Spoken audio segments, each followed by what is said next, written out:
السلام عليكم ورحمة الله وبركاته. مقعيق ومها جامع قرنطو وحانا هاي تببري بدنا وحان تببرا ورياشا وحان كشقيني فيلك تببركا مدو 15 سنة sidoo kale waxa aan ahay bara jaamacadeed waxaan doonayaa maanta inaan ka hadlo qofka doonaya in uu tababaro noqdo waxyaabaha looga baahan yahay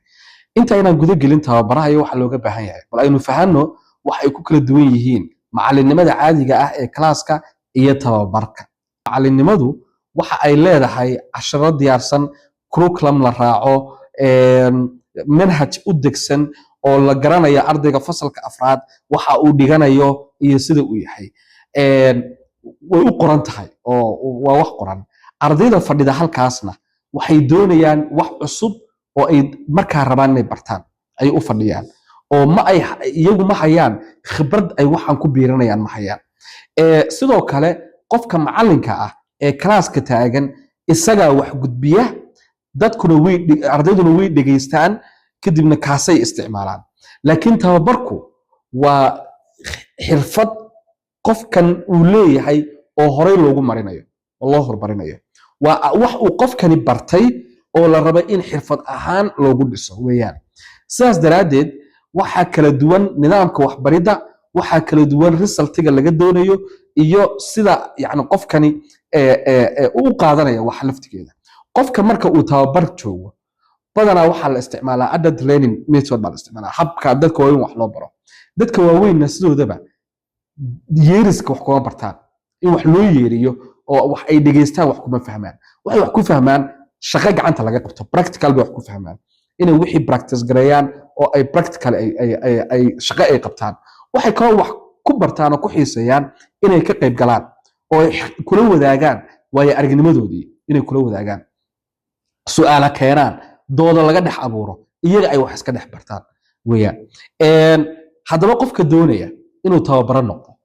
ee raba inuu cid tababaro waxaa laga doonayaa kow marka hore inaad adigu aad hagaajisid awooddaada number 1 mawduucan aad rabtid inaad dadka ku tababartid baro aqoon u yaalo oo fiilkan si fiican u baro adigoon aqoon kuma tababari kartid ogow way kala duwan tahay inaad fiilkan takhasus ku tahay iyo inaad cid ku tababari kartid way kala duwan tahay dad baa yani iyagu fiilkan si fiican u yaqaana ayaa laga yaabaa inaanay gudbin karin oo aysan si fiican u gudbin karin maxaa taas dhisaya marka waxaa ku caawinaya inaad iyadana aad yeelatid awood aad ku maamushid groupka ku maamushid kooxdan meesha joogta awood aad ku maamushid waa inaad yeelatid dad kala duwan kala nooc ah sideebaan iskula socodsiin karaa oo u samayn karaa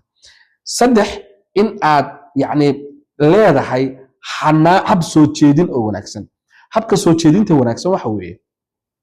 waxaan aad leedahay si kalsooni leh u dheh waxaan aad leedahay yani cod nool ku dheh dadka u sheeg tusaalayaal u isticmaal indhaha ka eeg eye contactiga ha ilaawin oo qofka adoo ka sii jeeda ha la hadlin u soo jeeso ha u akhriyin wax ee wax u sharax oo u sheeg waxaan waxa ay yihiin hubi in waxaan aad sheegaysid la fahmay oo ay fahmeen fursad u sii inay iyagu hadlaan oo aad si fiican u dhageysatid dhageysigaasi wuxuu kaa caawinayaa inaad fahantid waxaan aad sheegtay in la fahmay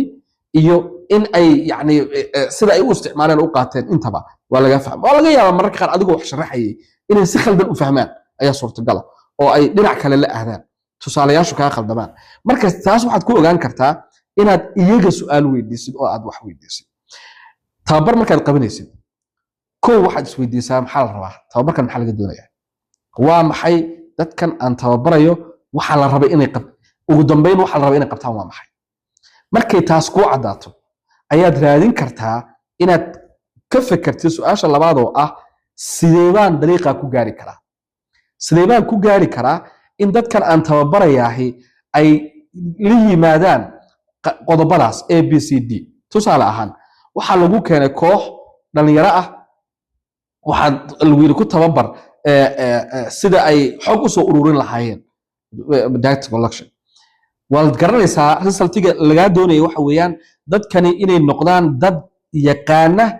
sida xogta loo soo ururiyo loo isticmaalo applicationada lagu soo ururinayo su'aalaha dadka loo weydiiyo dadka looga qaato ogolaanshiyaha loola dhaqmo sidaas daraadeed casharadaada oo dhan waa inay ku saabsanaadaan wax taas wax taraya oo caawinaya waa inay ku saabsanaadaan haddii aadan garanayn waxa qofkan laga doonaya resultiga tababar ma qorsheyn kartid oo ma samayn kartid sidaas daraadeed garo sababta ogow sida aad u samaynaysid qorshaysa tababarkaaga marka qodobka kale ee muhiimka waxa weeye haddaad doonaysid tababar fiican aad noqotid oo aad tababaro ahaatid diyaarso tusaalayaal diyaarso layliyo exercises diyaarso aad doonaysid inaad u isticmaashid si aad dadkan u fahansiisid waxan aad rabtid inaad kala hadashid iyadana isticmaal waxaan ku gabagabeynayaa tababaraha wanaagsan wuxuu leeyahay 3 tilmaamood kow horta wuxuu mar walba ka fekeraa kaaskan wax cusub oo aan sheega ma jiraan dadkan wax cusub ba iga helayaan haddii qof kaas aad joogtid 8 saacadood aad u dhigaysid break time-yadii wixii marka la isku daro galabta markaa soo baxday aad ka fekertid oo maxaa cusub dadkan u sheegay maxaa anigu cusbaya dadkan u sheegay oo aad garan weydid oo ma tilmaam fiican ma aha oo wax wanaagsan ma aha dadka inaad wax u akhrisan kaliya ma waa wax fiican u sheegtid oo wax la hubo oo wanaagsan u sheegtid labo iyagu su'aalo weydii ari oo kori hal isweydiintooda waxay isweydiiyaan dadkan si wax isku weydiiyaan marka su'aalo weydii iyaga dooda ka dhex abuur iyaga yani waxay su'aalo adag u keen